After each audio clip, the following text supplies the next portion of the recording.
Chaque semaine, BBC Afrique donne la parole à ses auditeurs pour commenter l'actualité en direct. L'Afrique en direct, politique, société, culture, économie, la vie quotidienne du continent africain, analysée dans tous ses aspects par les auditeurs de BBC Afrique. Sambadi Alempabadji. Bonjour et bienvenue à tous. Toute cette semaine, BBC Afrique vous a proposé une série de reportages sur l'exploitation des ressources naturelles en Afrique. Et nous bouclons donc la série avec le débat de ce matin. L'Afrique est un continent qui regorge de ressources naturelles, a-t-on tendance à dire. Et c'est vrai, il y a le pétrole, le gaz naturel, il y a les diamants, le cobalt, l'uranium, le cuivre. Nous ne pouvons pas toutes les citer. Mais malgré toutes ces potentialités, le constat c'est que les pays africains sont parmi les plus pauvres au monde. D'où cette question, qui profite réellement de l'exploitation des ressources naturelles africaines et comment faire, autre question, comment faire pour que l'exploitation de ces ressources naturelles profite au développement du continent. C'est autour de ces questions que nous allons discuter pendant une heure avec nos invités. Nous avons en ligne de Londres Daniel Balint-Courti qui dirige la campagne de l'ONG Global Witness en République démocratique du Congo. Nous avons Nous avons également en ligne de Niamey Al-Mustafa Alassane, ou plutôt Arlit. Il est de l'ONG nigérienne Agir Imman pour la protection de l'environnement et le mieux-être. L'ONG est donc basée à Arlit, c'est dans cette zone où l'uranium nigérien est exploité par Areva. Bonjour Al-Mustafa. Bonjour. Et puis dans ce studio, nous avons Farindao. Farindao est élève ingénieur. Il est presque ingénieur puisqu'il il finit ses études pour devenir ingénieur géologue à l'Institut des sciences de la Terre de l'Université Cheikh Anta Diop de Dakar, passionné de sciences, panafricaniste, qui anime un blog et qui parle beaucoup de l'exploitation des ressources naturelles en Afrique. Bonjour Fari. Bonjour Samba. Merci à tous les trois d'avoir accepté l'invitation de BBC Afrique et comme d'habitude, nous aurons la participation des auditeurs qui sont déjà nombreux à poster leurs commentaires sur notre page Facebook. Et pour entrer dans le vif du sujet, je vais vous faire écouter un élément. C'est quelqu'un que notre correspondant en République démocratique du Congo, Lubunga Biaombe, a rencontré à Mimbulu, une localité dans le Katanga, zone minière par excellence du pays. Alors, nous allons d'abord écouter ce résident du Katanga avant de commencer le débat. C'est ça même le poumon du Congo, si je peux dire. C'est là où il y a les canines, il y a tout. Mais ici, là où il y a tout, mais nous n'avons pas de l'eau potable. Vous voyez un peu ce que ça fait. Il n'y a pas l'électricité. Nous sommes entourés de l'électricité, nous nous passe comme ça, mais dans tout ces mining, il y a l'électricité. Mais ici à la chefferie, vous voyez, nous sommes ici à la chefferie, il n'y a pas de courant. Depuis qu'on a commencé à exploiter nos minéraux, à extraire toutes nos histoires, mais la population n'en profite à rien. Voilà, c'était donc un résident du Katanga qui parlait de la situation dans cette localité.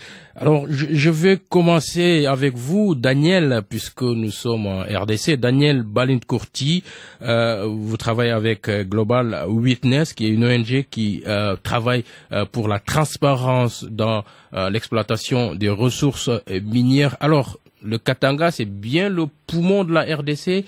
Et est-ce que la situation que décrit cet habitant du Katanga, est-ce que c'est une situation réelle sur le terrain? Oui, c'est réel. Et, les populations souffrent beaucoup à Katanga et dans des autres provinces.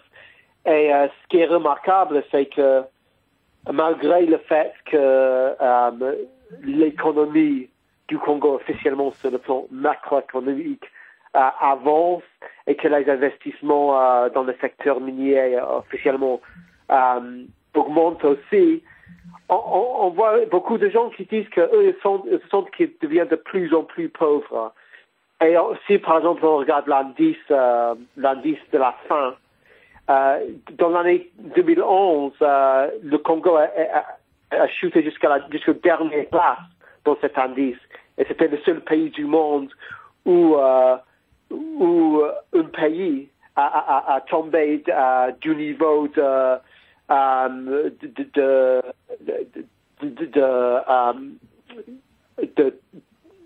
d'avoir un niveau haut de faim jusqu'à un niveau qui était labellé extrêmement préoccupant. Maintenant, on dit que c'est extrêmement préoccupant le niveau de la famine au Congo. Alors, il faut voir pourquoi est-ce que les investissements augmentent, l'argent semble augmenter qui vient au Congo, mais en même temps, les populations disent qu'ils souffrent de plus en plus. Alors, nous reviendrons vers vous, Daniel, pour parler de toute cette situation dans les détails. Le temps de demander également à Al-Mustafa Alassane, qui vit également dans une zone minière et qui travaille dans une ONG. Al-Mustafa, est-ce que ce que vient de décrire cet habitant du Katanga, on peut le transposer au Niger? Bon, je ne peux pas dire que je n'ai pas très bien suivi, je n'ai pas une très bonne écoute dans ce qu'il dit. Mais ce qui est sûr de nature, je connais un peu tous ces problèmes. Ils vont plus ou moins dans le même sens. C'est sûr qu'au Niger, donc les retombées ne sont pas là. On a eu la rébellion autour de l'uranium. Mais heureusement, bon, nous on est vite revenus quand même dans la paix, ce qui est extrêmement important. Mais sinon, toutes les pratiques d'exploitation de ces matières premières, j'ai souvent dit qu'elles sont faites d'une manière extrêmement sauvage et en tout cas en dehors de tout humanisme, parce que malgré toutes les plaintes des populations qui sont quotidiennes, j'allais dire, par exemple même à Arlit que je connais pendant 40 ans, qu'on est en train de se plaindre, qu'on est en train d'exploiter de l'uranium, mais on n'a pas rencontré une oreille attentive, si vous voulez, de la part des multinationales qui exploitent les ressources dans nos pays. Et ça m'inquiète. Effectivement, bon, je peux dire qu'on rentre dans la même, plus ou moins dans la même logique, même si les contextes ne sont pas les mêmes, quoi. Voilà, donc merci à Mustafa Alassane. Farindao, je viens à vous dans un instant. Le temps de prendre cet auditeur qui est en ligne, c'est notre premier auditeur, Alpha Omar Diallo. Alpha Omar Diallo, bonjour. Ouais, monsieur, bonjour. Voilà, vous êtes en direct sur la BBC, donc si vous pouvez être plus attentif, vous êtes en direct. Alors Alpha Omar Diallo, vous êtes guinéen, vous vivez au Sénégal. Et vous vous intéressez dans ce débat puisque vous parlez surtout du cas de Bokeh en Guinée. Allô, Alpha Omar? Avant tout, je salue d'abord les auditeurs et les invités qui sont à l'antenne aujourd'hui pour le débat. Je n'ai pas bien suivi le début, mais aussi serait aussi très court que ça. C'est concernant, comme vous venez de le dire, sur le Bokeh, parce que en sachant toute la richesse qu'a mon pays, qui est la République de Guinée, depuis le temps de Sékou Touré, on se lamente de cela disant que la Guinée est riche. Mais si nous voyons bien, depuis 1950, lors des années des indépendances jusqu'à présent, jusqu'à aujourd'hui, il y a dans ces mêmes régions ou préfectures ou sous-préfectures où on exploite ces richesses comme le diamant, la richesse de Kerouané, en passe, presque toute la Guinée est riche. En passant par le Mali Mbérin et consorts, toutes ces régions-là ont des richesses. Mais jusqu'à aujourd'hui, dans ces régions, par exemple, dans la préfecture de Bokeh, on n'a pas toujours accès à l'électricité et à l'eau.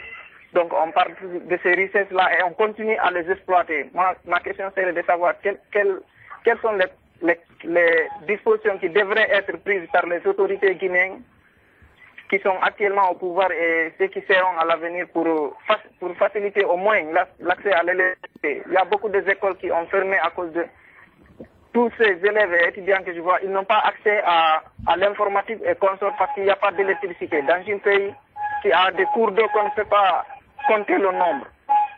Vous m'excusez s'il y a du désagrément dans le Voilà. Donc c'est pourquoi d'ailleurs nous sommes obligés de couper cette liaison. Mais en tout cas, on a compris ce que vous vouliez dire. Alors Farinda, vous avez entendu cet auditeur guinéen qui fait plus ou moins écho à ce que disait cet habitant du Katanga en début de journal. Cela pose cette question, peut-être un premier commentaire à ce qu'ils ont dit, mais cette question, les ressources naturelles en Afrique servent-elles réellement à quelque chose pour le continent?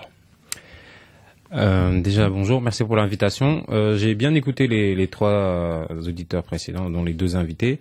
Les ressources naturelles, oui, elles servent à quelque chose. Elles servent à électrifier la France, avec 40% de l'uranium importé en France vient du Niger, et 85% de l'électricité en France est d'origine nucléaire. Donc oui, ça sert.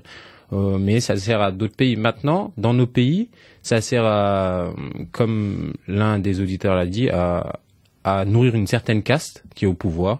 C'est le cas en Guinée équatoriale, avec la famille Obiang.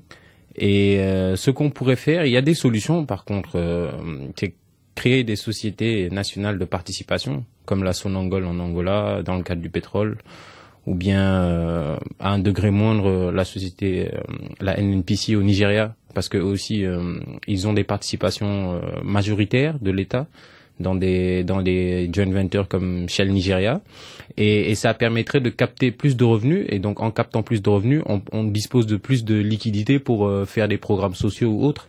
Et également améliorer les dispositions des codes miniers, parce que oui, nous reviendrons peut-être à ces solutions, mais le constat qui est dramatique, c'est on a l'impression que plus un pays est potentiellement riche, et en tout cas plus il est riche en ressources naturelles, plus il est pauvre économiquement. C'est quand même un paradoxe bizarre sur le continent. Oui, et personnellement, j'ai mené une longue réflexion sur ce problème, et mon avis ne va pas forcément dans le sens du discours ambiant. Je pense que c'est dû à notre trop grande ouverture économique. Parce que quand on regarde aujourd'hui dans le monde, la plupart des grands pays producteurs miniers ou bien pétroliers sont des pays qui sont plutôt fermés aux compagnies multinationales. Je lisais une étude de la Banque mondiale qui disait que 75% de la production pétrolière est aujourd'hui produite par des sociétés nationales, c'est-à-dire des sociétés comme la Saudi Aramco en Arabie Saoudite, des choses comme ça. Et aujourd'hui, pourtant, l'Arabie Saoudite, on voit qu'ils s'en sortent bien. Au Venezuela, Hugo Chavez fait des programmes sociaux et a réduit la pauvreté de plusieurs pourcents depuis qu'il est au pouvoir. Et donc, aujourd'hui, l'Afrique est le seul continent où les compagnies multinationales continuent à prédominer par rapport à l'État ou bien aux sociétés nationales. Et depuis des décennies, c'est le cas. Alors que dans le monde, la tendance est inversée. Donc, est-ce que également, il ne faudrait pas aller chercher de ce côté-là, si la présence des multinationales qui n'ont comme interlocuteur que quelques leaders politiques ou bien la caste dirigeante, si cette dialectique-là entre compagnies multinationales et caste dirigeante n'est pas à l'origine de nos problèmes, en fait. Ok, nous reviendrons plus tard sur ces questions. Nous allons prendre un deuxième auditeur, Abdou Awalou Bongor, qui est au Tchad. Bonjour. Oui, bonjour mon frère. Alors, sur ce débat, vous posez la question sur notamment l'uranium nigérien. Voilà, et sur cet uranium qui fait de la France une puissance nucléaire, alors que le Niger est un pays pauvre. C'est bien ce que vous dites. Oui. Bon, vous voyez, le Niger, c'est un pays pauvre. Le Niger, c'est un pays du continent africain. Bon, vous voyez très bien que la France, en Europe, la France en particulier, profite beaucoup plus de nos pays africains, pour venir tirer nos sous-sols pour s'enrichir. Et vous voyez, le Niger reste toujours un pays pauvre.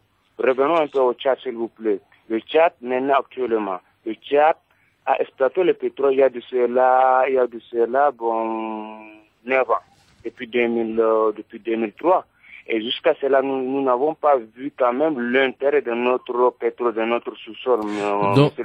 Donc vous dites que depuis presque 10 ans que le pétrole 9 ans. Oui, 9 ans que le pétrole est exploité et commercialisé par le Tchad. Il n'y a rien qui a changé dans le pays. Il y a quand même quelques progrès, je suppose. Oui, si je m'en venais vous-même en personne observer notre territoire, vous allez vraiment pleurer, mon frère. Vous avez vos parents au Tchad. Demandez-le pour qu'ils vous expliquent. On n'a même pas des eaux potables. On n'a même pas des routes bitumées, des belles routes. On n'a même pas des hôpitaux. Nous n'avons même pas actuellement de l'électricité au Tchad. Le pays comme le Tchad, parmi les pays exploitateurs de pétrole, le pays compté parmi les pays, maintenant, pays riches, s'il vous plaît. Et si vous voyez maintenant, actuellement, le Tchad reste un pays, un dernier pays. Nous pleurons maintenant, parce que c'est la France qui tire son intérêt. Et en tirant le sous-sol du Tchad, le président de la République, par exemple, tire le sous-sol du Tchad, il donne à la France pour que la France lui soutienne au pouvoir. Maintenant, il est toujours au pouvoir, nous ne voyons pas un changement au Tchad.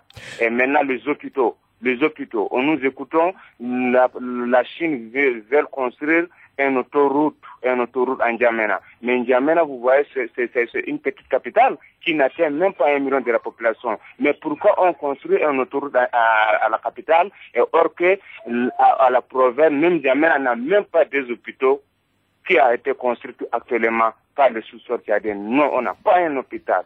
Des hôpitaux modernes. Et à la province, c'est le pur. On n'a même pas des hôpitaux. Nous n'avons même pas par exemple, des écoles. Et il ment, le président de la République applique des choses. Voilà, merci Abdou Awalou. Je pense qu'il y a des discours quand même qu'il ne faudrait pas tenir à l'antenne. Merci beaucoup. On a bien compris votre intervention. Alors, Al-Mustafa Alassane, cet auditeur tchadien parle de l'exploitation du pétrole au Tchad. Le Niger aussi commence à exploiter du pétrole. Mais parlons d'abord de l'uranium. Vous êtes à Arlit. Cette exploitation de l'uranium, pourquoi le Niger n'arrive pas à en profiter? Bon, vous savez, comme on a coutume de le dire, ça fait 41 ans qu'on exploite de l'uranium au Niger. Et au départ, on avait fait croire même aux gens d'Arlit, avec la production d'uranium, Arlit sera comme deuxième Paris. 40 ans après, Arlit se présente comme des mines. Sinon même, j'allais dire des mines. Il n'y a pas 1 centimètre de goudron. Il n'y a pas de l'eau dans les écoles, etc., etc. C'est ça, Arlit. Maintenant, tout à l'heure, j'ai entendu un de mes collègues là qui parle des éventuelles solutions.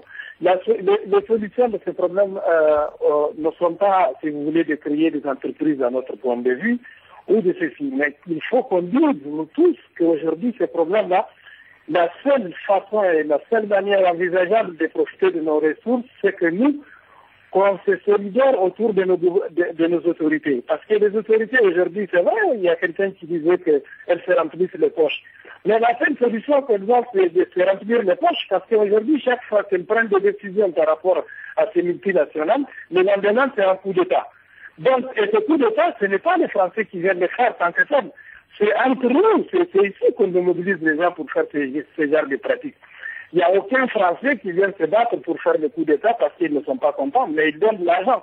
Donc, il y a ceux qui gouvernent, ils prennent l'argent, mais de l'autre côté, on donne de l'argent à d'autres aussi qui ne gouvernent pas, quand ceux qui gouvernent disent qu'ils ne sont pas d'accord.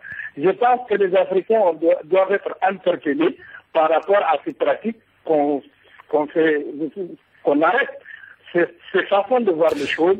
Quand les États décident de prendre une décision par rapport à ces choses, il faut qu'on vienne appuyer, soutenir le gouvernement. Justement, Al-Mustafa, il y a quelques jours, le gouvernement nigérien a dénoncé le partenariat avec Areva, le qualifiant de partenariat déséquilibré. On a envie de se demander pourquoi c'est seulement maintenant que le gouvernement nigérien dénonce cela. Bon, si vous voulez l'histoire du Niger, il faut regarder. Plusieurs gouvernements nigériens l'ont dénoncé, à commencer par Jory. Jory, à un moment, a dénoncé ces pratiques d'Areva. Mais bon, après, Jory n'est pas là. Et tout récemment, même le président a dénoncé. Donc, si vous voulez, comme je le disais, à mon avis, il y a un problème. C'est-à-dire qu'il faut que les Nigériens acceptent qu'on ne joue pas, qu'on n'accepte pas le jeu de ces multinationales, qu'il faut changer ce gouvernement parce qu'il prend telle décision, etc. Bon, c'est vrai qu'on utilise un certain nombre de choses autour de certaines questions pour dire il y a ceci et cela, mais il faut qu'on soit vigilant.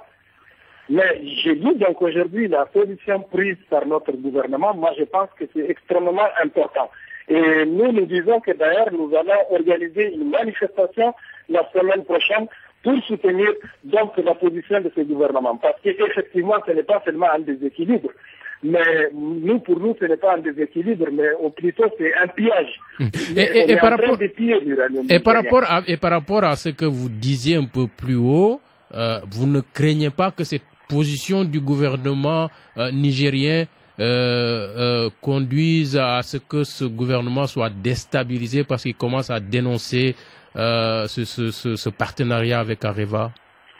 Mais de toute façon, le gouvernement s'est engagé à faire profiter aux Nigériens de leurs ressources.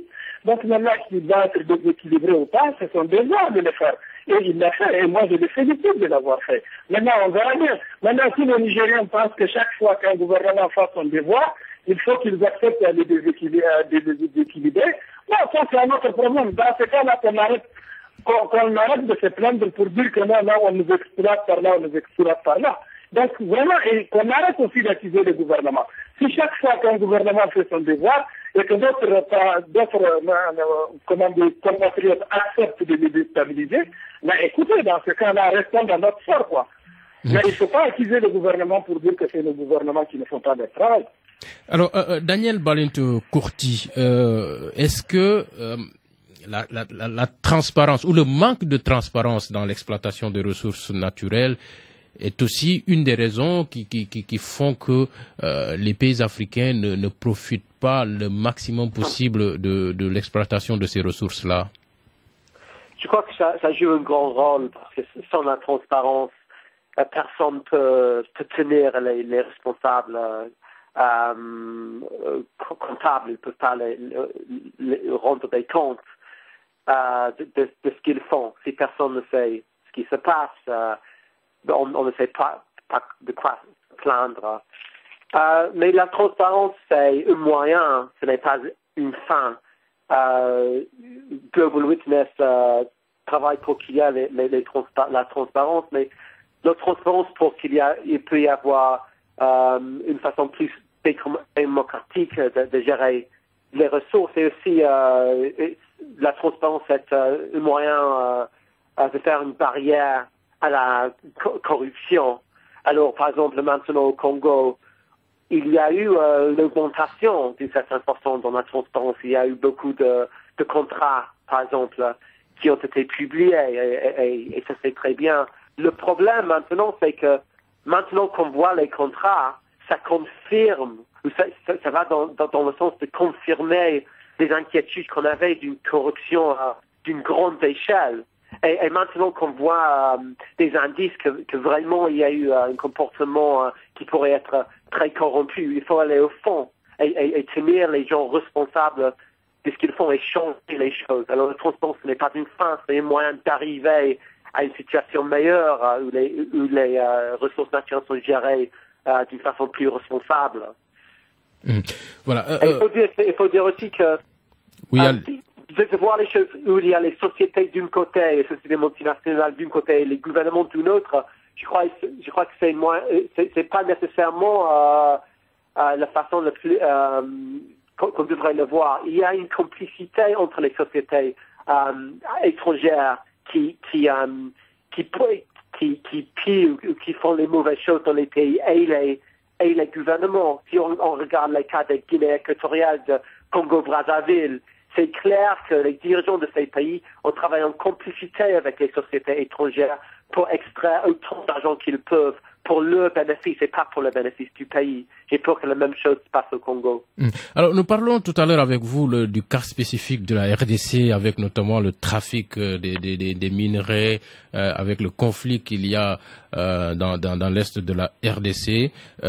Mais tout d'abord, Farindao, je pense que il y a aussi, comme le dit Daniel, la transparence est aussi importante. Je veux dire, même si en Afrique on crée des entreprises, des compagnies minières africaines qui exploitent elles-mêmes les ressources minières, s'il n'y a pas de transparence dans la gestion, cela ne devrait pas changer grand-chose. Oui, c'est vrai. C'est vrai que après, dans le domaine de la transparence, il y a des avancées qui ont été faites, comme l'a dit la personne qui est à Londres. Il y a les sociétés, par exemple, dans le secteur minier, les sociétés minières privées qui sont cotées en bourse sont obligées de publier leurs résultats financiers, de recherche, les programmes sociaux qu'ils font également, parce qu'ils ont des obligations dans les codes miniers qui les obligent à faire cela également. En fait, c'est par rapport à l'État. C'est que dans nos pays, on a encore des régimes présidentialistes qui sont assez forts et ça fait que les dirigeants ou bien les chefs d'exécutifs ou les chefs de gouvernement qui signent ces contrats-là n'ont quasiment pas d'obligation légale de rendre compte de ce qu'ils signent ou des trucs comme ça. Il faut vraiment aller fouiller à la direction des mines pour trouver les contrats. Ça, c'est vrai. Il faudrait peut-être responsabiliser les parlements puisque c'est eux qui sont chargés de représenter le peuple. Mais est-ce que l'autre débat, est-ce que c'est uniquement la cupidité, c'est-à-dire vouloir se remplir les poches, mais est-ce que l'autre chose, est-ce que les gouvernements dans beaucoup de pays africains ne sont pas vraiment démunis face à ces multinationales qui sont assez puissantes quand il s'agit de négocier des contrats, quand il s'agit de vendre des ressources? Est-ce que les gouvernements sont d'abord assez forts pour faire la balance, mais est-ce que ils sont suffisamment outillés pour bien négocier ces contrats-là? Est-ce que au-delà de la cupidité, il n'y a pas aussi cette problématique? C'est sûr qu'il y a un rapport de force économique et financier qui est en faveur des multinationales. Par exemple, pour donner un chiffre tout bête, ExxonMobil, qui est la première société multinationale privée du monde, a un chiffre d'affaires de 440 milliards de dollars. Là où un pays comme le Sénégal a un PIB de 10 milliards de dollars. Donc on voit bien qu'il y a rupture d'échelle là, ce n'est pas comparable. Par contre, un État, quoi qu'il en soit, reste un État. Il a une population derrière lui, un gouvernement a une population derrière lui, et c'est ce qu'a utilisé, par exemple, le président bolivien Evo Morales Ayma. Il a organisé un référendum en 2004, et ça soulève justement ce que disait mon ami du Niger là, c'est qu'il faut que les populations soutiennent leur gouvernement, parce que lorsque Evo Morales a organisé ce référendum, la question était simple, c'est faut-il que le peuple bolivien récupère le contrôle de ses hydrocarbures? Les gens ont voté à 70% oui, et il a fait signer de nouveaux contrats aux sociétés qui étaient là-bas, Petrobras, tout le monde, Total, et tout le monde a signé. Et maintenant, l'État bolivien est devenu majoritaire, et par contre, il a mis en place, avec le Parlement vénézuélien, des moyens de contrôle qui font que l'État bolivien est obligé de rendre compte de cette nouvelle manne d'argent frais qu'ils ont récupéré via des programmes sociaux, des choses comme ça. Donc les gouvernements, c'est uniquement un problème de volonté politique. La plus grande société, je vais terminer par ça, la plus grande société africaine, c'est la Sonatrach, c'est la Société nationale d'hydrocarbures en Algérie. Elle a été nationalisée en 1971 par le président Boumedienne. Et quand il l'a nationalisé, il a décidé de prendre des actifs de Total et de Elf, qui étaient beaucoup plus puissants à l'époque que ça, mais il a décidé de le faire. Et il s'agit d'une décision politique aujourd'hui, comme n'importe qui en fait dans le monde, en prend dans le monde. Aujourd'hui, nos gouvernements ne sont pas assez conscients du pouvoir qu'ils peuvent avoir en s'adossant sur leur population. Oui. Alors, un autre auditeur est en ligne, Ibrahima Eladji Birama Kone. Birama Kone, vous dites le sous-sol africain ne profite qu'à l'Occident, et vous citez l'exemple du Mali avec son nord. Et vous parlez d'autres exemples aussi. Vous êtes malien, donc vous avez conscience que dans le pays, l'exploitation de l'or ne profite pas aux Maliens. Tout à fait, monsieur. Parce que je voulais vous dire que au Mali, le gouvernement nous dérange tout le temps en disant que sur les zones que voilà, le Mali est le troisième producteur en Afrique d'or. Mais dans tous ces 3% là, troisième pays, le Mali ne profite que 20% du sous-sol exploité. Et 80% c'est pour les firmes étrangères. Et c'est difficile à comprendre de savoir que vous êtes là et vous disiez, ouais, nous sommes troisième et toujours, ce sont 20%, les pays ne développent pas, mais personne n'a pris la tête et puis on se gonfle avec ça. Le sous-sol africain, c'est comme les prêts d'un joueur européen. Voilà, au fait, on vous prête les joueurs jouent pour vous, ils marquent, ils jubilent avec vous, mais au fait, ce n'est pas pour vous. Voilà. C'est comme le sous-sol africain est une terre en prêt et voilà, les Occidentaux viennent y exploiter comme ils veulent. Voilà, ils nous donnent quelque chose, des salaires qui ressemblent à la dalle. Moi, je comprends pas. Et le gouvernement n'en font que, voilà, ces gens donnent en corruption parce que, généralement, il n'y a pas d'offre pour l'exploitation des sous-sols. Et c'est seulement, voilà, les gens qui donnent, des gens qui ont des réseaux, des tricheries dans le gouvernement, surtout que la corruption est très, très ici au Mali. Et ça n'en profite pas aux Maliens et surtout à la population qui en souffre et qui est exploitée. Car leur salaire qui bénéficie de la population n'est vraiment pas un salaire dit. Je pourrais même dire que c'est comme une aide sociale qui est donnée à tout un chacun pour pouvoir survivre et ne pas se dire que voilà, vous n'êtes pas payé et qu'on ne prend pas soin de vous. Alors, merci beaucoup, Bira. Eh bien, Bira Makone, il pose là un cas assez important. On se souvient il y a quelques semaines de ce qui s'est passé en Afrique du Sud avec les mineurs qui revendiquaient de meilleurs salaires et de bonnes conditions de travail. Alors, avant de continuer, j'aimerais maintenant qu'on écoute un autre élément parce que nous aurions voulu avoir un représentant de multinationales qui exploitent les ressources naturelles en Afrique, mais nos tentatives ont été sans succès, notamment avec le groupe Forest International qui travaille dans le Katanga. Ils ont répondu qu'ils ne peuvent pas participer à ces débats.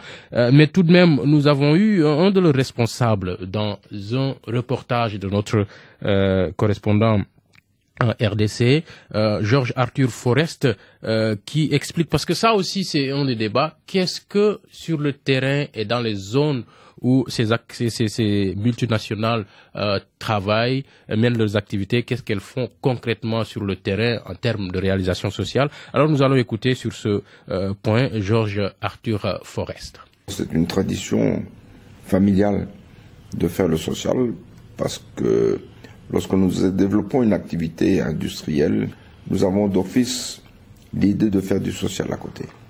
Nous formons les gens et si nous faisons des écoles où les gens bénéficient gratuitement de l'enseignement, c'est parce que nous voulons que les Congolais évoluent et avancent également et puissent profiter dans un futur de l'emploi dans des sociétés, pas nécessairement chez nous, mais même ailleurs. Mais nous voulons développer un hôpital. Déjà, le nôtre est celui de référence au Katanga, mais nous voulons en faire encore un, donc un centre vraiment hospitalier de haut niveau. D'abord, on a soutenu le lycée Mulumba Lukoji, le lycée Mulumba Lukoji, qui est un fleuron de l'enseignement. Voilà, c'était Georges Arthur Forest du groupe Forest International, une des multinationales qui sont sur le terrain au Katanga. Daniel Balin-Kourti, c'est à vous que j'aimerais poser cette question. Est-ce que c'est bien de faire des réalisations sociales, mais est-ce que à la longue, cela n'amène pas les multinationales à se substituer à l'État? Je pense pas. Bon, c'est vrai que les sociétés qui exploitent les mines ou le pétrole devraient aider les populations locales, mais le plus important, à mon avis, c'est qu'ils payent leurs taxes et que l'État utilise ces taxes à bon fin, parce que les projets sociaux peuvent aussi maquiller le fait qu'on ne paye pas beaucoup en taxes.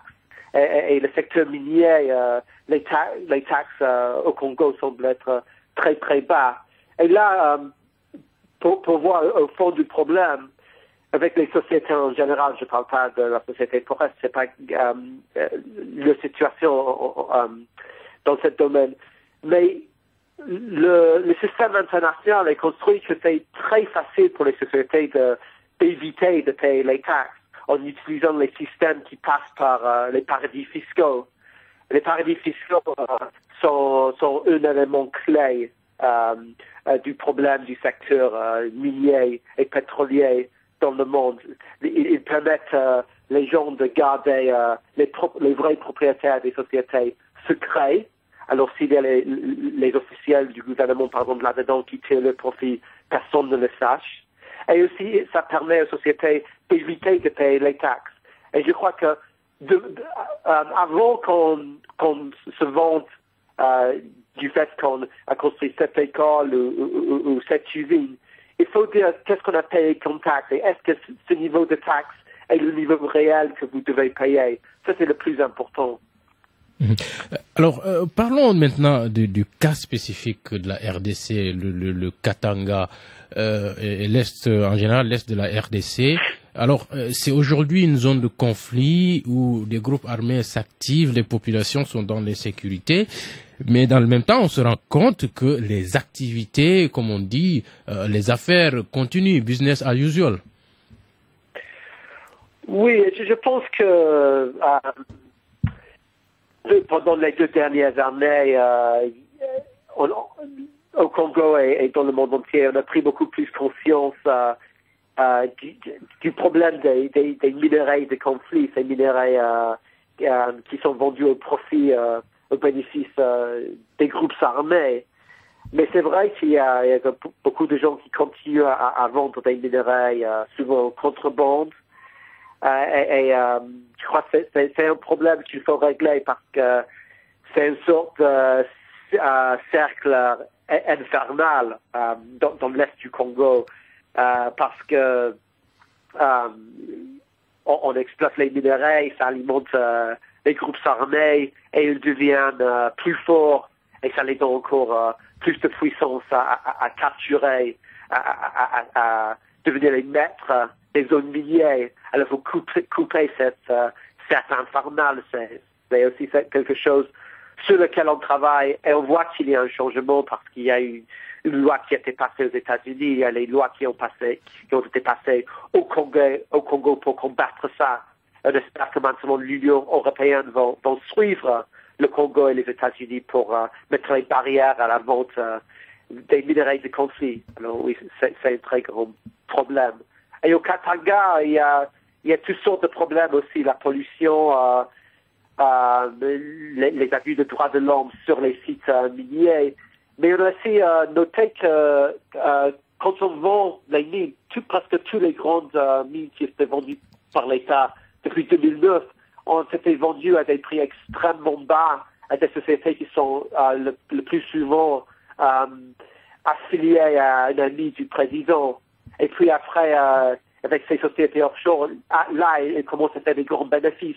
Mais l'État du Congo gagne presque rien de ces marchés. C'est la société offshore qui gagne l'argent. Et on ne sait pas quels sont les individus derrière ces sociétés. On sait seulement qu'ils sont liés à un ami du président congolais. Alors il y a un très grand problème. Il y a beaucoup de problèmes différents.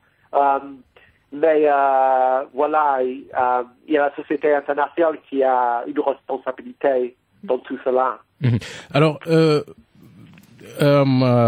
Moustapha Alassane, justement, comme le dit Daniel, au fond, les multinationales, parfois, elles ont bon dos. Je crois qu'aussi dans bien des cas, il y a la responsabilité des dirigeants africains qui est bien engagée. Oui, je crois qu'on en a suffisamment parlé tout à l'heure, n'est-ce pas? Allô? Allô, oui. Allô? Allô, Moustapha, vous m'entendez? Oui, je vous entends maintenant, je vous entends. Voilà, donc je disais qu'au-delà des multinationales, je crois que aussi quelque part, il y a les dirigeants africains qui sont aussi une grosse part de responsabilité dans ça, en négociant mal les contrats, en peut-être mettant de l'argent dans leur poche, et comme le dit tout à l'heure Daniel, certains même en créant des sociétés écrans qui leur permettent de profiter, d'avoir des rétrocommissions. Donc au-delà des multinationales, il y a peut-être une introspection à faire en Afrique par d'abord toute la population, mais aussi par les dirigeants d'abord. Mais évidemment, ça c'est clair. Quand je prends l'époque de Jori Hamani qui a signé le contrat de Soumaïr, le défunt honorable président Jori Hamani ne sait pas c'est quoi la radioactivité. On l'a emballé dans toutes les farines du monde, ça c'est normal. Mais aujourd'hui, on n'en est pas là. Donc après, il y a eu des cadres nigériens qui étaient là. Mais ces cadres nigériens, effectivement, ont participé pour aider ces multinationales. Ce qu'on disait tout à l'heure. Donc tout ce qui se passe en Afrique se fait avec la complicité des Africains. Mais cette complicité-là, moi, je ne l'attribue pas seulement à l'appareil de l'État, c'est-à-dire président-ministre. Moi, je pense que c'est nous tous Nigériens et nous tous Africains. C'est comme ça qu'il faut comprendre la chose. Parce que chaque fois que ces États prennent une position, et en bas, on vient à trouver une autre solution, le moyen de dire qu'il faut les déstabiliser. Parce qu'ils ne sont pas bien avec ceci, ils ne sont pas bien avec cela. Donc, il faut qu'on y arrête cela. Maintenant, j'ai un petit appel à lancer aux multinationales. Il faut que ces richesses sous-sol, comme le nucléaire est besoin par l'humanité en a besoin pour l'éclairage, que ça soit exploité humainement, c'est-à-dire en tenant compte des humains qui vivent là où il y a ces ressources. Vraiment, il faut les appeler de façon. Voilà, on arrête d'alimenter l'Europe avec le sang des Africains. Ça suffit. Je pense qu'il faut qu'ils deviennent un peu civilisés, quoi, par rapport à cette question. Et il y a aussi une autre problématique, c'est vrai qu'on prend de plus en plus conscience, c'est que l'exploitation de beaucoup de ces ressources a pour conséquence la dégradation de l'environnement. Je crois que votre ONG travaille d'ailleurs dans ce cadre-là. Quel type de garde-fou il faut mettre en place pour que, bien qu'on veuille profiter de l'exploitation des ressources naturelles, mais qu'on puisse ne pas dégrader gravement l'environnement? Bon, voilà, très bien. Donc aujourd'hui, vous savez, à Arlit, nous avons 45 millions de tonnes de stérile radioactives à 80%. Ces déchets, donc des traitements d'uranium qui sont exposés à l'air libre. Dans d'autres pays, c'est de l'eau. J'ai vu au Gabon, c'est plongé dans l'eau pour isoler les radons. Donc au Niger, c'est à l'air libre. Mais encore aujourd'hui, des ingénieurs nigériens et des ingénieurs français continuent à défendre vents et marées que ça n'a pas d'effet pour l'humanité. Mais c'est extrêmement grave. Ce n'est aucun ministre qui le dit. Ce n'est aucun président qui le dit. C'est la population des Nigériens qui ont des petits salaires ou qui ont des petits profits qui continuent à défendre cette cause. Donc, voyez-vous, c'est pourquoi je disais que, par exemple, c'est le seul aspect où nous attendons encore que les ministres de mines se prononcent. La mine et, si vous voulez, le réaménagement des sites et la gestion de ces petits stériles, donc qui contiennent de la radioactivité pour bien sûr 80% pour 3,quelques milliards d'années. Et aussi, il y a les nappes, parce que vous savez, dans les déserts, ce que nous avons, c'est les nappes fossiles. Les nappes que nous exploitons sont vides à 70%. Là aussi, nous attendons que les ministres se prononcent par rapport à l'exploitation de l'eau. Voilà, en gros, donc les attentes de notre ONG. Mais je vous dis encore une fois de plus, retenez que les Jori, c'est un enseignant. Il ne savait pas tout ça quand il a signé. Donc nous sommes d'accord que les contrats ont été mal ficelés. Et d'ailleurs, même les ouvriers des populations, quand on les a embauchés au niveau d'Arlit, on leur a pas dit qu'il y a de la radioactivité et que c'est dangereux. Voilà un peu ce que nous reprochons au Cogema de l'époque à Reza d'aujourd'hui.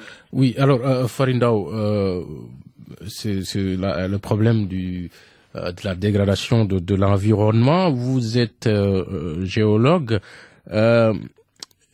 Est-ce que dans vos travaux, dans vos recherches, quand vous dites au gouvernement, OK, ici, il y a du diamant, il y a du cuivre, il y a du pétrole, est-ce que vous attirez en même temps l'attention des autorités que, voilà, il y a aussi des risques pour l'environnement dans l'exploitation et qu'il faut prendre des précautions? Tout à fait. Je veux dire, les gouvernements, ce ne sont pas seulement des grosses pointures en costard ou des choses comme ça. Il y a également un ministre des Mines. À la direction des Mines, c'était un de nos professeurs à l'IST qui était directeur des Mines, professeur Moussa Silla.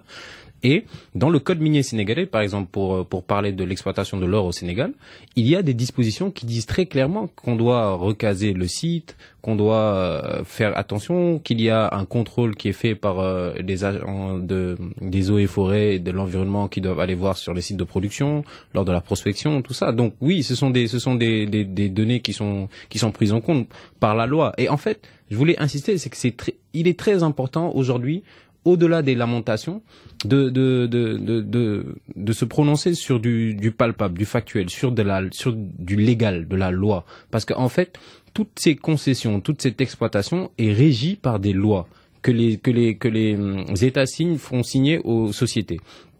Par exemple, au Sénégal, tout à l'heure pour rejoindre ce que disait M. Baline Kurti, c'est que le code minier sénégalais, et c'est ce que disait aussi le Malien. Au Mali, c'est 20%. L'État n'a droit qu'à 20% de participation dans les sociétés qui exploitent l'or au Mali.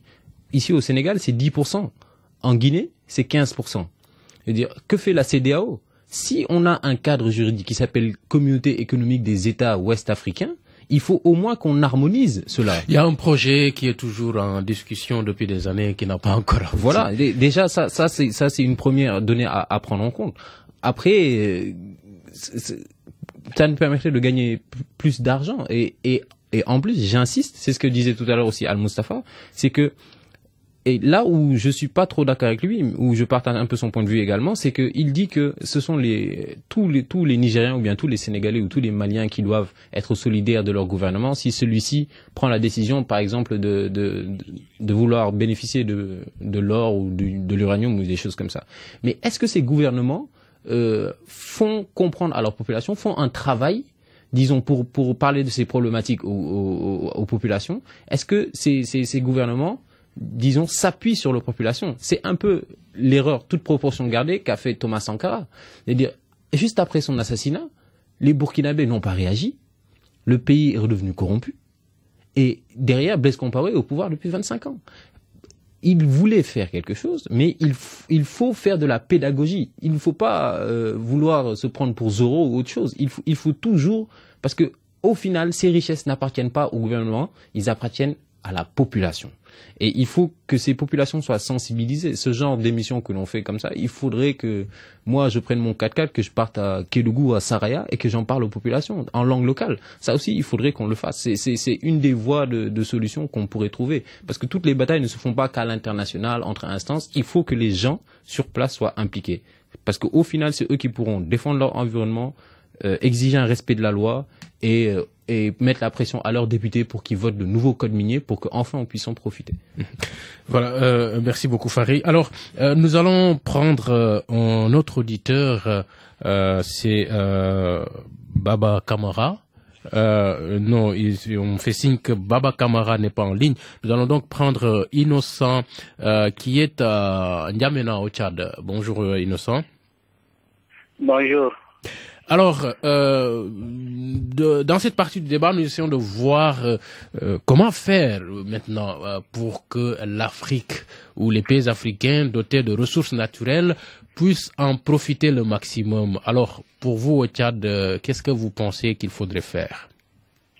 Oui, moi, comme je le disais hier, que la malexploitation de nos ressources, la responsabilité incombe beaucoup plus à nos gouvernements, mais il y a aussi une complicité des populations même sur place parce qu'il arrive des fois où les gouvernements pensent prendre de bonnes décisions et là, comme ils ont une mise de la part de l'Occident, c'est un peu difficile. Dès qu'ils pensent prendre de bonnes décisions, il y a l'Occident qui pousse des rébellions contre ces gouvernants. Donc, si réellement l'Afrique doit profiter de ces ressources, il faut que la population entière prenne conscience et tant qu'il y a les rébellions, il ne faut jamais penser à une bonne exploitation des ressources naturelles en Afrique. Voilà, donc merci beaucoup Innocent.